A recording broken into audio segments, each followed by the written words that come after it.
एस्टेलोप्राम ये एक ऐसी दवाई है कि जो कि डिप्रेशन के मरीजों में बहुत ज़्यादा इस्तेमाल होती है। तो ये दवाई कैसे काम करती है, क्या है और इसको कितनी देर के लिए लेना चाहिए, कब अपना असर शुरू करती है, क्या बंदा इसके ऊपर लग तो नहीं जाता, इसके मुज़र असरात क्या होते हैं, इसको छोड़ने का तरीका क्या होता है, आज की वीडियो में हम इसके ऊपर बात करेंगे। मैं हूं doctor फरासत Ali, Unicare medical centre की तरफ से आपके लिए एक बहुत ही मालूमाती वीडियो लेके हाजिर हैं। अब ये दवाई क्या है, जैसा कि मैंने जिक्र किया कि एस्टेलोप्राम ये दवाई क्या होती है।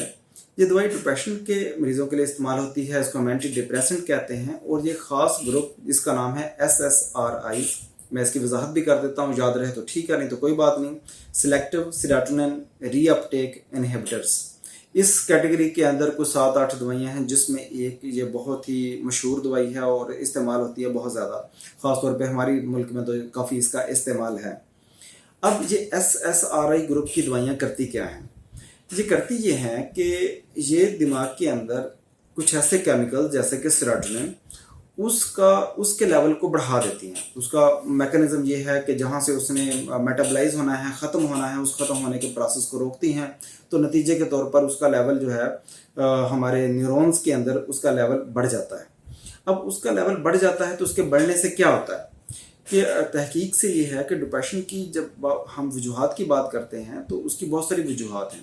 कुछ ऐसी वजूहात हैं जिनका ताल्लुक़ हमारी नफ्सियात के साथ है, कुछ ऐसी वजूहात हैं जिनका ताल्लुक़ हमारी सोसाइटी, हालात और रोज़मर्रा की ज़िंदगी के साथ है, और कुछ ऐसी वजूहात हैं जिनका ताल्लुक़ हमारे दिमाग के जो स्ट्रक्चर्स हैं, जो दिमाग के न्यूरॉन्स हैं, उसके फंक्शन के साथ है। अब ये वाली वजह है, इसके ऊपर तहकीक इस नतीजे पे पहुंची है कि कुछ ऐसे केमिकल्स होते हैं कि डिप्रेशन के नतीजे में उनका लेवल कम हो चुका होता है या उसके काम करने की सलाहियत जो है वो मुतासर हो सकती है। अब उसमें एक केमिकल जो है वो है सेरोटोनिन, और ये जो दवाइयाँ हैं इस केमिकल को टारगेट करती हैं और उसका लेवल जो है वो जिस्म के अंदर नहीं बल्कि दिमाग के अंदर जो है वो बाकी जिस्म के अंदर भी और दिमाग के अंदर दोनों जगहों पर जो है इसका लेवल को बिल्ड करती हैं या इसके लेवल को बढ़ाती हैं। तो ये दवाई का एक मुख्तसर तारफ़ था कि दवाई क्या है, कैसे काम करती है, दिमाग के अंदर क्या करती है, अब इसके हवाले से। अब जब भी हम दवाई की बात करते हैं, ख़ास तौर पर ऐसी दवाइयाँ जो कि जहनी मरीज़ों के लिए देनी होती हैं, नफ्सियाती बीमारियों के लिए देनी होती हैं, तो उसके अंदर जो आम तौर पर लोग सवाल पूछते हैं तो वो उनका जवाब हम आज की मज़ीद इसकी तफसील में इस वीडियो में आपके सामने रखते हैं। अब एक सवाल बड़ा मशहूर पूछा जाता है कि ये दवाई जो है वो क्या वाकई लेना ज़रूरी है या इसको कब लेना चाहिए। तो इसका जवाब ये है कि ये दवाई, जैसे का नाम है एंटी डिप्रेशन, और डिप्रेशन के मरीज़ों में ये बहुत ही कारआमद होती है, और अगर आपका साइकियाट्रिस्ट इसको रिकमेंड करता है तो इसको लेने में हर्ज नहीं है, इसको लेना चाहिए और इससे डिप्रेशन के मरीज़ों में काफ़ी हद तक जो है वो फ़र्क पड़ता है। हाँ, लेना कब चाहिए, इसके अंदर ये होता है कि अगर डिप्रेशन की बीमारी की शिद्दत जो है वो ज़्यादा है, यानी इसको हम कहते हैं कि अगर मॉडरेट टू सीवियर है, दरमियानी से शदीद बीमारी तक, तो फिर ये दवाई रिकमेंड की जाती है कि आपने इस्तेमाल। अगर थोड़ी बहुत ही चीज़ें हैं तो फिर ये कहा जाता है कि आप काउंसलिंग से, थेरापी से या लाइफस्टाइल के अंदर चेंजेस से तब्दीली लें तो डिप्रेशन की जो चीज़ें हैं वो बेहतर हो जाती हैं। लेकिन अगर उसकी शिद्दत ज़्यादा है, अब शिद्दत ज़्यादा का कैसे पता चलेगा, उसके लिए वैसे तो आपका जो साइकियाट्रिस्ट है, जो फिजिशियन है, वो बेहतर जज कर सकता है कि इसकी शिद्दत, लेकिन आप तौर पर समझने के लिए ये है कि अगर जिस्मानी तकलीफ़ें डिप्रेशन याद रखें कि मैं अक्सर वजाहत करता हूँ कि ये सिर्फ स्ट्रेस का नाम नहीं है, ये मुख्तलिफ इलामात के मजमूए का नाम है जिसमें बहुत सारी हमारे जिस्म को मुतासर करती हैं जिस्मानी तकलीफ़ें, और कुछ तकलीफ़ें नफ्सियाती हैं। जो जिस्म को मुतासर करती हैं वो हैं जिस्म में कमज़ोरी, थकावट महसूस करना, सर दर्द, गर्दन के पट्टों में खिंचाव, दर्द, हर वक्त थका हुए निडा रहना, पहले मुकाबले में जल्दी थक जाना, या जो समझे कि भूख बहुत ज़्यादा लगना या कम लगना, जिसके नतीजे में वज़न में एक वाज़ेह फ़र्क कमी की सूरत में या ज़्यादती की सूरत में नज़र आना हो जाए, तो ये जिस्मानी लामात। ठीक है, तो अगर इस डिप्रेशन के मरीज़ में अगर इस जिस्मानी लामात का तनासुब ज़्यादा है तो इनकी शिद्दत ज़्यादा है, तो फिर दवाई की ज़रूरत पड़ती है। इसी तरह और कुछ लामात हैं जो शिद्दत को ज़ाहिर करती हैं, मसलन खुदकुशी के ख्यालात आना, खुदकुशी की प्लानिंग करना या पहले से अटेम्प्ट कर चुके होना, तो ये भी इसकी शिद्दत को, स्वेरिटी को ज़ाहिर करता है। तो ऐसी सूरत में दवाई का इस्तेमाल ज़रूरी हो जाता है। अगला सवाल, इससे मिलता जुलता ही है कि क्या डिप्रेशन सिर्फ दवाइयों से ही ठीक होता है, इसके अलावा उसके ठीक होने का कोई हल नहीं है। इसका किसी हद तक जवाब तो मैंने दे दिया, इसकी ज़रा मज़ीद वजाहत कर देता हूँ कि याद रखें कि डिप्रेशन के इलाज में सिर्फ दवाइयाँ ही नहीं हैं, दवाइयों का एक रोल ज़रूर है। जैसे मैंने डिप्रेशन की वजूहात के कॉन्टेक्स्ट में स्टार्ट में बात की थी कि कई वजह हो सकती हैं, नफसियाती वजूहात हो सकती हैं, हमारे माशरे के जो हालात हैं जैसे आजकल तो बहुत ही ज़्यादा हैं, तो वो वजूहात हो सकती हैं, या जो दिमागी और उसके हवाले से। तो ये जो चीज़ें जिनका ताल्लुक हमारे सर्कमस्टेंसेस के साथ है, हमारे सोचने के साथ है, इन चीज़ों के साथ है, तो इसके लिए भी बहुत सारी चीज़ें ऐसी हैं जो हेल्प हमारी कर सकती हैं। जैसे हमारे लाइफस्टाइल की चीज़ें हैं, उसके अंदर सोशल सपोर्ट है, उसके अंदर इसी तरह जो हमारी नफ्सियात को डायरेक्ट हिट करती हैं उसको हम कहते हैं साइकोथेरेपी, तो उनका भी बहुत ज़्यादा रोल है। और कुछ सूरत हाल में तो इतना इसका रोल है कि जितना दवाइयों का, और बाद सूरत में तो दवाइयों से ज़्यादा भी हो जाता है। अब दवाइयाँ कब इस्तेमाल करनी है, ये ख़ास कंडीशन में होता है, जो मैंने अभी थोड़ी देर पहले आपके सामने रख दिया। अब अगला सवाल ये पैदा होता है कि क्या इन दवाइयों के मुज़र असरात होते हैं, तो इसका जवाब भी है कि हाँ, हर दवाई के अंदर जो है वो उसके मुज़र असरात होते हैं, इन दवाइयों के अंदर भी हैं। अब वो कौन कौन से हैं मैं मुख्तसर तौर पर आपके सामने रख देता हूँ। वैसे तो लिटरेचर बड़ा आप देख सकते हैं, जब भी आप लिटरेचर को देखें, गूगल से सर्च करें तो आपको लंबी लिस्ट नज़र आएगी, ठीक है। उसमें बंदा डर जाता है कि अच्छा ये भी हो सकता है, ये भी हो सकता है, ये भी हो सकता है, ये भी हो सकता है, ये भी हो सकता है, ये भी हो सकता है, दवाई ना हुई जहर ही हो गया कि उसको खाएं, क्या खाएं या ना खाएं, क्या बंदा कंफ्यूज हो जाता है नेट से पढ़ के। नहीं, ऐसे नहीं है। वो जितने भी साइड इफेक्ट वहाँ पर लिखे हुए हैं, अगर हम उसको कैटेगराइज करें मुख्तलिफ चीज़ों में, तो वो उनका ताल्लुक दवाई के टॉलरेट करने के साथ है, ठीक है। यानी और दवाई का टॉलरेट कब होती है, उसका विंडो पीरियड क्या होता है, अमूमन 1 से लेके 2 हफ्ते, या कई मरीजों में 3 हफ्ते में जिसमें एडजस्ट हो जाती है दवाई।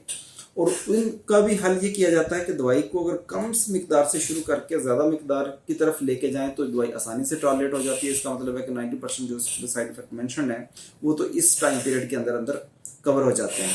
और वो क्या है, जैसे ज़्यादातर का ताल्लुक जो है वो मैदे के साथ है, जैसे गैस हो जाना, घबराहट सी हो जाना, पेट के ऊपर प्रेशर सा महसूस होना, या चक्कर से आना, ठीक है।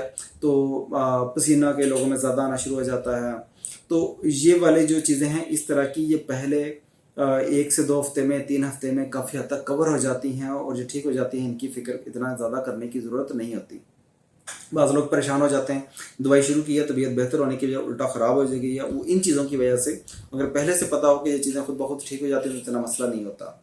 हाँ, कुछ चीज़ें ऐसी ज़रूर हैं कि जो लॉन्ग टर्म में इम्पैक्ट करती हैं, जो बाकी चीज़ें हैं उसमें एक चीज़ है मैदे की तेज़ाबियत, मैदे में जलन का महसूस होना, तेज़ाबियत होना, और तेज़ाबियत की वजह से एक चुभन वाली जो है वो एक यहाँ पर जो है पेन, ये वाली चीज़ें बड़ी कॉमन है। अगर ऐसी चीज़ें आ जाएं, अगर कोई साइड इफेक्ट आता है तो उसका ये मतलब नहीं है कि फ़ौरन दवाई छोड़ दी जाए। उसका मतलब ये है कि आप फिजिशियन से कंसल्ट करें, अपने साइकियाट्रिस्ट से कंसल्ट करें, उसके साथ कोई सपोर्टिंग मेडिसिन कोई और देनी है, या इसकी डोज कम करनी है, या जैसे भी वो एडजस्ट करना करें। दूसरा बड़ा इफेक्ट आता है वो है सेक्सुअल साइड इफेक्ट्स के, इसके अंदर जो सेक्सुअल परफॉर्मेंस है उसके अंदर कुछ कमी, कुछ लोगों, वो भी सब में नहीं, कमी आ जाती है, और वो भी कुछ लोगों के लिए फ़ायदेमंद होती है, कुछ लोगों के लिए नुकसानदेह या उसके लिए साइड इफेक्ट है। मिसाल के तौर पर इसमें एजैकुलेशन टाइम डिले हो जाता है, तो कुछ लोगों के लिए जिनके अंदर टाइमिंग का मसला होता है वो तो कुछ लोग बड़े खुश हो जाते हैं, और कुछ लोगों में इतना डिले हो जाता है कि वो अपना रिलीज ही नहीं हो पाते, तो उनके लिए बड़ा प्रॉब्लम हो जाता है। अगर ऐसी कंडीशन भी हो तो अगेन आप अपने साइकियाट्रिस्ट से मशवरा करें, तो इसकी भी बहुत सारी चीज़ें ऐसी हैं कि इसकी डोज कम कर दी जाए, या ऐसी दवाई के साथ बीच में एडजस्ट कर दिया जाए तो ये मसला भी हल हो जाता है। तो ये मुख्तसर बात ही साइड इफेक्ट के बारे में।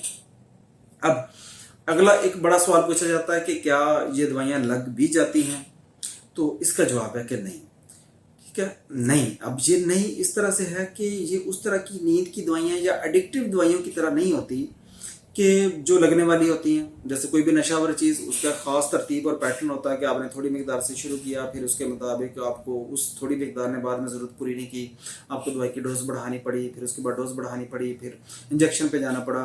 तो ये एडिक्शन के जितने भी केमिकल्स या ऐसी दवाइयाँ जिनके अंदर एडिक्शन का पोटेंशियल होता है, उसकी एक ख़ास तरतीब होती है, उस तरतीब से ये बढ़ती हैं। लेकिन इन दवाइयों के साथ ऐसा नहीं है। इन दवाइयों के साथ एक ऑप्टिमल डोज पे जाके शुरू करते हैं, और आहिस्ता आहिस्ता बाद में डोज टेपर डाउन करके इसको ख़त्म कर दिया जाता है। हाँ, अलबत्ता ये ज़रूर है कि दवाई का दुरानिया लंबा होता है। ये बल्कि अगला सवाल का जवाब भी इसके अंदर ही आ गया कि दवाई कितनी देर खानी होती है, कि इसका दुरानिया लंबा ज़रूर है, ठीक है। अब कितनी देर दवाई खानी है कि कम से कम अगर पहला एपिसोड है डिप्रेशन का तो ये दवाई 6 महीने से लेके 9 महीने तक खाना तो ज़रूरी है। और ये 6 से 9 महीने कैलकुलेट किए जाते हैं या इसको काउंट करना हम स्टार्ट करते हैं दवाई शुरू करने की तारीख से नहीं, बल्कि जब बंदा बेहतर महसूस करना शुरू कर देता है, ठीक महसूस करना शुरू कर देता है, तो उसके बाद दवाई का एवरेज दुरानिया इतना होता है। हाँ, इससे ज़्यादा भी हो सकता है कंडीशन के मुताबिक। ऐसी कंडीशन जिन हालात और सर्कमस्टेंसेस की वजह से शुरू करनी पड़ी है वो ठीक होने का नाम ले रहे हैं, उसी तरह पेचीदगियाँ चल रही हैं, कोमार्बिड को और मेडिकल इलनेस के साथ साथ ऐसी सवेर हैं, शदीद हैं, तो उसमें दवाई का दुरानिया लंबा भी हो जाता है। इसी तरह एक और सवाल जैसे कि मैंने कुछ नोट किए थे, सवाल वो है कि दवाई कितनी देर दवाई लगने वाला भी हो गया। एक और सवाल बड़ा अहम इसके हवाले से पूछा जाता है कि क्या दवाई खाने का मतलब कमज़ोरी है, मतलब खुद एतमादी में कमी है, यानी मैं खुद को कंट्रोल नहीं कर सकता इसलिए मुझे दवाई के सहारे की ज़रूरत पड़ी है। तो इसका जवाब भी है कि ऐसा नहीं है। बहुत सारी चीज़ें जब हम किसी चीज़ को बीमारी का नाम ले देते हैं तो उस बीमारी में भी कहते ही उस वक्त हैं कि जब चीज़ें कंट्रोल से बाहर हो जाती हैं। भाई अगर चीज़ें कंट्रोल में ही होती हैं तो भाई डॉक्टर के पास आने की ज़रूरत क्या थी, साइकियाट्रिस्ट के पास आने की ज़रूरत क्या थी, या किसी से कंसल्ट करने की ज़रूरत क्या थी। किसी से कंसल्ट करने की, मशवरा करने की, हेल्प लेने की, डॉक्टर के पास जाने की ज़रूरत तो तब हुई ना कि जब चीज़ कंट्रोल से बाहर हो गई। ठीक है, मतलब शुगर की बीमारी है, अब शुगर में भी तो शुगर एक्सरसाइज से भी कंट्रोल हो जाती है। अब एक्सरसाइज से भी कंट्रोल ना हो, उसके अपने पोटेंशियल से चीज़ आगे बढ़ गई है तो तब उसको कहेंगे ना कि बीमारी। तो इसमें भी कंट्रोल का मसला नहीं है कि बल्कि होता यह है कि उसके अंदर जब हम दवाई शुरू करते हैं तो उसके साथ साथ जो सेल्फ कंट्रोल, जो ओवरऑल बाकी सर्कमस्टेंसेस उसके कंट्रोल से बाहर हो रहे होते हैं, छोटी सी चीज़ भी बर्दाश्त नहीं हो रही होती, तो वो चीज़ उसके कंट्रोल में आ सकती है। तो ये थी कि जो दवाई स्टेलोप्राम ख़ास तौर पे कॉन्टेक्स्ट में और इसी के कॉन्टेक्स्ट में बाकी डिप्रेशन की जनरल दवाइयों के बारे में भी कुछ बातें होंगी, तो इसका मैंने ओवरव्यू आपके सामने रखा है। फिर भी अगर किसी के जहन में कोई सवाल हो तो कमेंट की सूरत में या फीडबैक की सूरत में हमें दे सकता है, इसके हवाले से पूछ सकता है। बहुत शुक्रिया। अगली वीडियो के लिए फिर हाजिर होंगे। अल्लाह हाफिज़।